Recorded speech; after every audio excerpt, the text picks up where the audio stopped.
எனக்கு super heroes படங்கள்லாம் ரொம்பவே பிடிக்கும். சின்ன வயசுல ப்ளூ டீ-ஷர்ட்ல ரெட் ஷால கட்டிட்டு பேண்ட்டுக்கு வெளிய ஜட்டிய போட்டு சுத்தின பல 90ஸ் கிட்ஸ்ல நானும் ஒருத்தன். இப்போ டிசி யூனிவர்ஸ்ல முதல் படமா வெளியாகிருக்கிற சூப்பர்மேன் பார்த்தேங்க. Guardians of Galaxy franchise fame James Gunn தான் வந்துட்டு இயக்கியிருக்காரு. நம்ம எல்லாருக்கும் தெரிஞ்ச அந்த சூப்பர்மேன் வந்துட்டு கிரிப்டான்ல இருந்து எர்த்துக்கு வந்தாரு. சன்ல இருந்து அவருக்கு பவர் கிடைச்சது. டெய்லி பிளானட் ரிப்போர்ட்டரா ஒர்க் பண்றாரு. லூயிஸ் லேனை காதலிக்கிறாரு. ஜஸ்டிஸ் கேங்ல சேர்ந்து உலகத்தை காப்பாத்துறாரு. அவருக்கும் லெக்ஸ் லூத்தருக்கும் ஆகாதுன்னு இப்படி எந்த எஸ்டாப்லிஷ்மெண்ட்டுக்கும் டைம் வேஸ்ட் பண்ணாம ஸ்ட்ரைட் அவுட்டா ஆஃப் வேல சூப்பரா படத்தை ஆரம்பிக்கிறாங்க.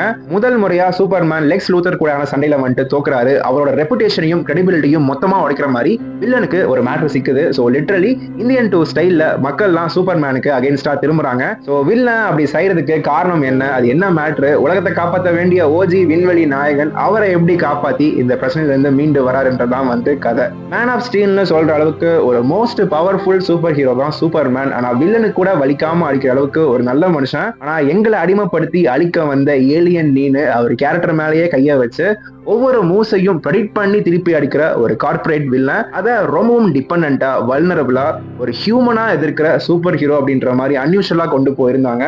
அந்த ஹியூமனைஸ் ஆங்கிள் படத்தை எனக்கு வித்தியாசமாகவும் நெருக்கமாகவும் வந்துட்டு ஆக்குச்சு. கொஞ்சம் பேச்சு ஜாஸ்தி தான், but action, love, emotion, 3D குவாலிட்டின்னு நல்ல ஒரு தியேட்ரிக்கல் எக்ஸ்பீரியன்ஸுங்க. ஒரு 2 லிப்லாக்கை மட்டும் அப்புறப்பா கட் பண்ணி சங்கடம் ஆக்கிட்டாங்க.